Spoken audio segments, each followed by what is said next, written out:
السلام علیکم ورحمۃ اللہ وبرکاتہ۔ الحمد للہ فاطر السماوات والارض جاعل الملائکۃ رسلا اولی اجنحۃ مثنی وثلاث ورباع یزید فی الخلق ما یشاء ان اللہ علی کل شیء قدیر۔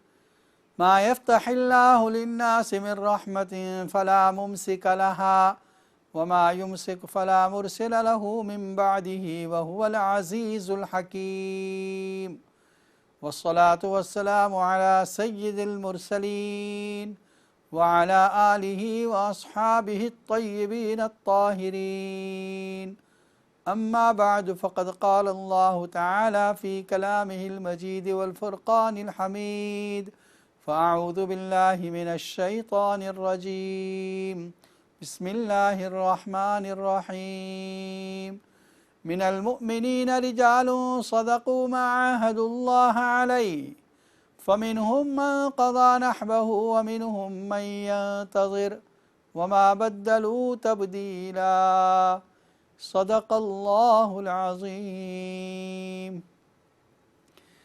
ناظرین کرام، اس وقت آپ دیکھ رہے ہیں اقرا ٹی وی پر لائیو شان رمضان کا پروگرام۔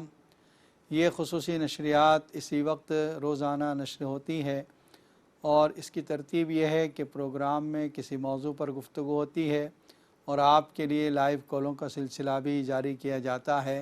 اسٹوڈیو کا جو نمبر آپ اسکرین پر دیکھ رہے ہیں، اس پر آپ فون کر کے اپنے سوالات کے جوابات حاصل کر سکتے ہیں۔ انشاءاللہ قرآن و سنت کی روشنی میں آپ کے سوالات کے جوابات دیے جائیں گے۔ جو سلسلہ گفتگو ہمارا چل رہا تھا، غزوہ احزاب کا ذکر آیا تھا، اور مناسبت یہ تھی کہ مدینہ طیبہ حج کے بعد آدمی جاتا ہے، یا عمرے کے بعد بھی، یا کبھی حج میں پہلے چلے جاتے ہیں، تو یہ جو ترتیب ہے اس میں کوئی لازمی ترتیب نہیں، اختیاری ترتیب ہو سکتی ہے، اپنی اپنی چوائس ہے کہ مدینہ پہلے جائیں یا مکہ پہلے جائیں۔ اکثر بزرگوں نے یہ پسند کیا ہے کہ پہلے مکہ مکرمہ جائیں اور اس کے بعد مدینہ منورہ جائیں۔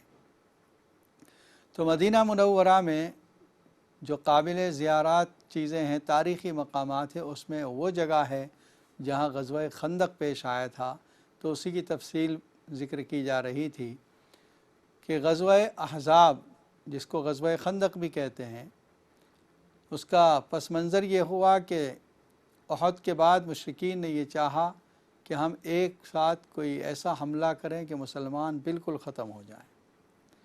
ادھر یہود مدینہ نے جو کنٹریکٹ تھا اس کو بریچ کیا، توڑ دیا، اور انہوں نے جا کر مشرکین کے ساتھ مل کر ایک الائنس بنایا، اور یہ 10,000 کا لشکر لے کر مشرکین مل کر آئے ہیں۔ تمام قبیلے جو راستے میں جتنے قبیلے تھے ان کو بھی ملا لیا ہے، اور اس طریقے سے ایک بڑا حملہ مدینہ پر کیا گیا۔ نبی اکرم صلی اللہ علیہ وسلم نے جب صحابہ کرام سے اس بارے میں مشورہ کیا تو حضرت سلمان فارسی رضی اللہ تعالیٰ عنہ کی رائے یہ ہوئی کہ مدینہ کے باہر جہاں سے دشمنوں کے آنے کا خطرہ ہے، خندق کھودی جائے، ٹرینچ بنا دی جائے، اور اس کے بعد اللہ تعالیٰ کی طرف سے مدد بھی آئی۔ کئی دن تک یہ لوگ رہے، 1 مہینے تک محاصرہ رہا، یعنی مشرکین سامنے رہے، اور اس کے بعد اللہ تعالیٰ کی طرف سے مدد آئی، زور سے آندھی چلی، تیز ہوائیں آئیں، اور ان کے خیمے الٹ گئے، اور آپس میں اختلاف پیدا ہو گیا۔ وہ جو قبائل ایک دوسرے کے ساتھ الائنس بنا کر آئے تھے وہ ٹوٹ گیا۔ بس اس کے بعد وہ لوگ بھاگے ہیں، اور مسلمانوں کو اللہ تعالیٰ نے اس طریقے سے فتح نصیب فرمائی۔ اس پورے واقعے کا ذکر اللہ تعالیٰ نے سورہ احزاب میں ذکر فرمایا ہے، اسی لیے اس سورت کا نام سورۃ الاحزاب ہے۔ احزاب کے لفظی معنی ہوتے ہیں جماعتیں، گروپس۔ چونکہ بہت سے گروپس ہو کر اکٹھا ہو کر آئے تھے اور مسلمانوں پر حملہ کیا تھا، اس لیے اس کو غزوہ احزاب کہتے ہیں۔ غزوہ خندق اس لیے کہتے ہیں کہ خندق کھودی گئی تھی، اس وجہ سے، اور اس میں وہی حضرت جابر رضی اللہ تعالیٰ عنہ کی دعوت کا بھی واقعہ کل بتایا تھا۔ غزوہ احزاب میں جس وقت یہ معاملہ ختم ہوا، صحابہ کرام ابھی مدینہ پہنچے ہیں، اللہ کی طرف سے حضرت جبرائیل علیہ السلام آئے، نبی اکرم صلی اللہ علیہ وسلم سے کہا کہ آپ نے ہتھیار اتار دیے؟ فرشتوں نے ہتھیار نہیں اتارے ہیں۔ آپ نے پوچھا کیوں؟ کہا ان کی طرف جانا ہے، وہ بنو قریظہ جنہوں نے اس غزوہ احزاب کے پلان کے لیے اور الائنس کو بنانے کے لیے ایک اہم رول ادا کیا ہے، ان کی طرف جنگ کا ارادہ ہے۔ نبی اکرم صلی اللہ علیہ وسلم نے اعلان کر دیا اور یہ تک فرمایا لا یصلین احد الا فی بنی قریظہ، تم میں سے کوئی عصر کی نماز نہ پڑھے یہاں تک کہ بنو قریظہ میں جا کر پڑھے۔ یعنی اتنی تاکید سے آپ نے روانہ فرمایا کہ بس جا کر عصر وہیں پڑھنی ہے۔ ظہر کے بعد یہ لوگ نکلے ہیں، درمیان میں ابھی راستہ باقی ہے، یعنی راستے ہی کے اندر بعض صحابہ کرام نے کہا دیکھو عصر کا وقت ہو گیا ہے، نماز پڑھ لیتے ہیں۔ بعض صحابہ کرام نے کہا نہیں، نبی اکرم صلی اللہ علیہ وسلم نے ہم سے کہا تھا کہ بنی قریظہ میں جا کر عصر پڑھنی ہے۔ تو پہلے گروپ نے کہا کہ اس کا مقصد صرف یہ تھا کہ ہم جلدی سے جائیں، لیکن دوسرا گروپ کہہ رہا تھا کہ نہیں، جب نبی صلی اللہ علیہ وسلم نے کہا ہے تو ہم وہیں جا کر پڑھیں گے، راستے میں عصر کی نماز نہیں پڑھیں گے۔ خیر تو پہلے گروپ نے پڑھ لی، دوسرے گروپ نے نماز نہیں پڑھی، بنی قریظہ جا کر آخر وقت میں، یعنی عصر کا آخری وقت تھا، اس میں پڑھ لی۔ نبی اکرم صلی اللہ علیہ وسلم کو جب اس معاملے کا علم ہوا اور آپ کو بتایا گیا کہ اس طرح بعض ساتھیوں نے عصر کی نماز راستے میں پڑھ لی اور بعض نے وہاں پہنچ کر پڑھی، تو آپ نے دونوں کی تصویب فرمائی، you are right, you are right. کسی کو برا نہیں کہا، آپ نے کسی کی مذمت نہیں کی کہ آپ نے غلط کیا، ایسا نہیں کرنا تھا، نہیں۔ دیکھیے حکم ایک ہی ہے، لیکن اس کی ایکسپلینیشن ایک گروپ نے یہ کی کہ مقصد آپ کا صرف جلدی پہنچنا ہے، دوسرے گروپ نے یہ کی کہ نہیں، آپ کا مقصد ہی ہے کہ عصر وہاں جا کر پڑھی جائے۔ دونوں گروپ کی آپ نے تصویب فرمائی اور کریکٹ کہا دونوں کو کہ ٹھیک ہے، آپ بھی رائٹ ہیں، آپ بھی رائٹ ہیں۔ اس کا مطلب یہ ہے کہ اگر کبھی کسی معاملے میں اجتہاد کو سامنے رکھ کر، مطلب قرآن و حدیث کو دیکھتے ہوئے کوئی مجتہد رائے قائم کر لیتا ہے، وہ صحیح ہوتی ہے۔ اسی مسئلے میں کوئی دوسرے مجتہد کی رائے کوئی دوسری ہوتی ہے، وہ بھی صحیح ہے۔ ہر ایک کو اجر و ثواب ملے گا، کیونکہ دونوں نے کوشش کی ہے کہ حق بات کو پائیں۔ پہلے کی کوشش بھی یہ ہے کہ قرآن و حدیث سے جو بات سمجھ میں آتی ہے وہ یہ ہے، اس لیے اس پر عمل کرنا چاہیے۔ دوسرے کی کوشش بھی یہ ہے کہ قرآن و حدیث سے جو بات سمجھ میں آتی ہے اس پر عمل کرنا چاہیے، تو دونوں کو اجر و ثواب ملے گا۔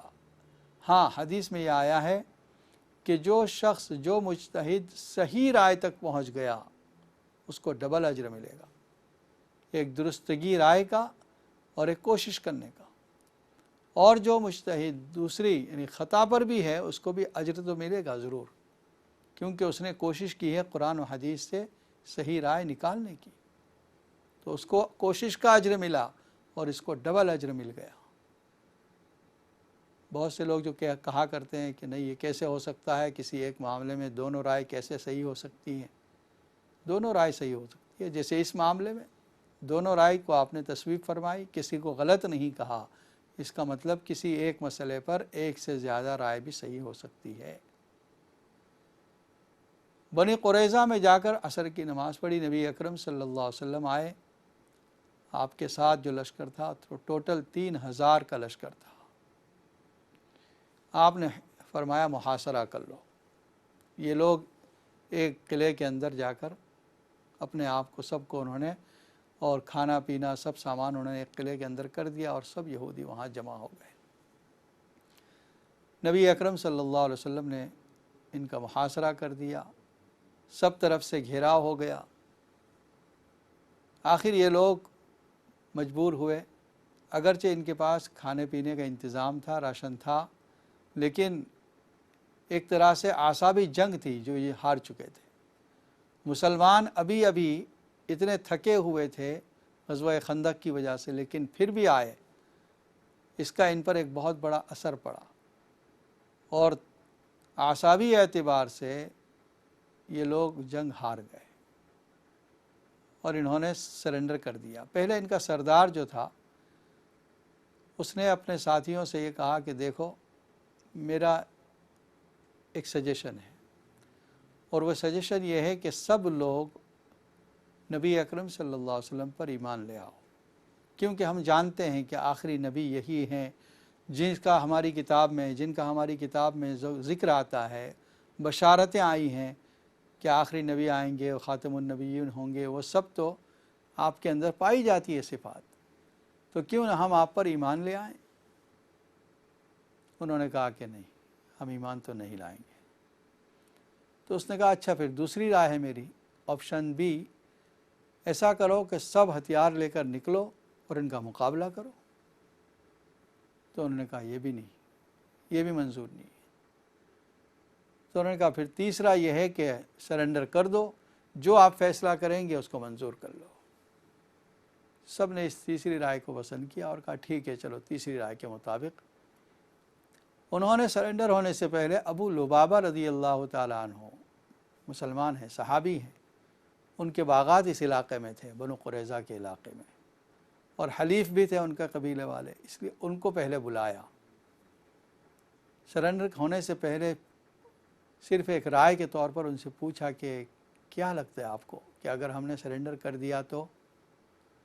ابو لبابہ رضی اللہ تعالیٰ عنہ نے زبان سے کچھ نہیں کہا، صرف اشارہ کیا، مطلب کاٹے جاؤ گے، بس۔ پھر ان کو احساس ہو گیا کہ میں نے غلط کیا، نبی اکرم صلی اللہ علیہ وسلم کی اس بات کو، راز کو میں نے ظاہر کر دیا۔ فوراً نبی مسجد نبوی میں پہنچے اور اپنے آپ کو ایک ستون سے باندھ لیا کہ جب تک اللہ کے رسول اپنے ہاتھ سے نہیں کھولیں گے میں گنہگار ہوں، میں بس اس جگہ پر اپنے آپ کو باندھ لیتا ہوں۔ نبی اکرم صلی اللہ علیہ وسلم کو جب اس بات کا علم ہوا تو فرمایا اگر وہ میرے پاس آتے تو معاملہ ہو جاتا، لیکن یہ تو اب خود گئے ہیں، اب وحی کا انتظار کرنا چاہیے، اللہ کی طرف سے کیا حکم آتا ہے وہ دیکھیں گے۔ بعد میں پھر اللہ کی طرف سے جب حکم آیا تو اس کو کھولا گیا۔ ان کی یادگار میں ایک ستون کا نام، ایک پلر کا نام اب بھی وہ ریاض الجنہ میں ہے، ستون ابی لبابہ ہے، پلرز آف ابی لبابہ، یہ ان کے نام سے ہے۔ سعد بن معاذ رضی اللہ تعالیٰ عنہ یہ سردار تھے جن کی یہ لوگ بھی احترام کرتے تھے، یہودی، اور مسلمانوں میں سے یہ مسلمان ہو چکے تھے، مسلمانوں کے یہاں بھی ان کا احترام تھا۔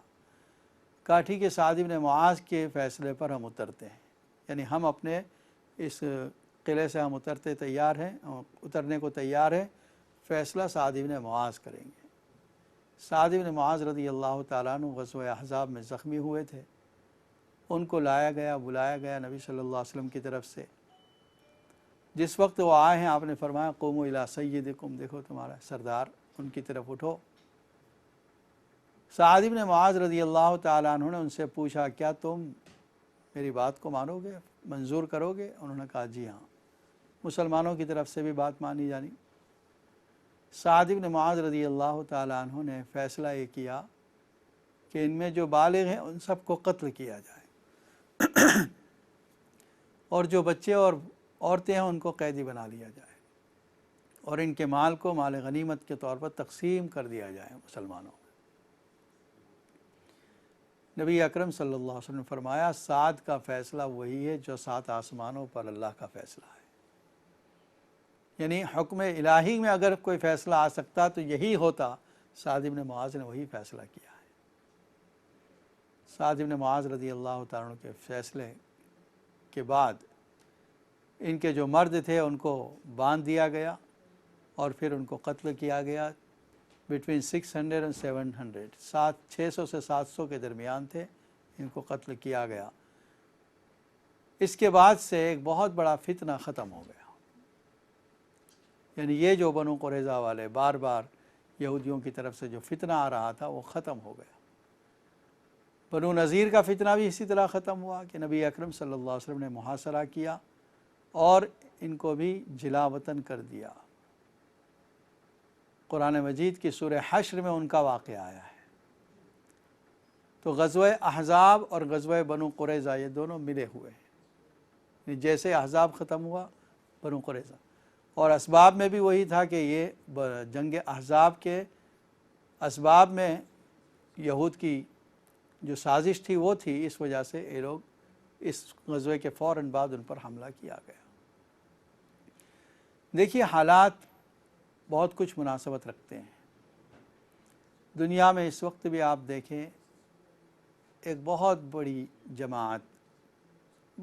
جماعت بلکہ کئی جماعتیں مسلمانوں کے خلاف متحد ہیں، لیکن آج بھی اگر ایمان ویسا ہی ہو جائے جیسے صحابہ کرام کا ایمان تھا تو اللہ کی مدد آج بھی آ سکتی ہے۔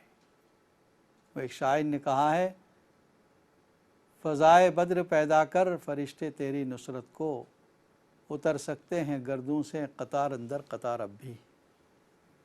جو بدر میں اللہ کا وعدہ تھا اور فرشتے آئے، اللہ نے مدد فرمائی، یہ وعدہ اب بھی پورا ہو سکتا ہے، یعنی اب بھی یہ اسی طرح فرشتے آ سکتے ہیں۔ یقین اور اعتماد اور ایمان جو ہے وہ اس جیسا ہو جائے جو صحابہ کرام کا تھا۔ اللہ کے رسول صلی اللہ علیہ وسلم کی اطاعت ایسی پیدا ہو جائے جیسی صحابہ کرام میں تھی، تو اللہ کی طرف سے فرشتے اترنے میں کوئی دیر نہیں۔ حق تعالی شانہ آج بھی مسلمانوں کے حالات پر رحم فرمائے اور ہمارے اندر جو کمی ہے اس کی طرف دیکھنے اور اس کمی کو ختم کرنے کی ہمیں توفیق عطا فرمائے۔ تو مدینہ طیبہ کے اندر یہ چیزیں غزوہ احد کی جگہ، غزوہ احزاب کی جگہ یہ قابل ذکر مقامات ہیں۔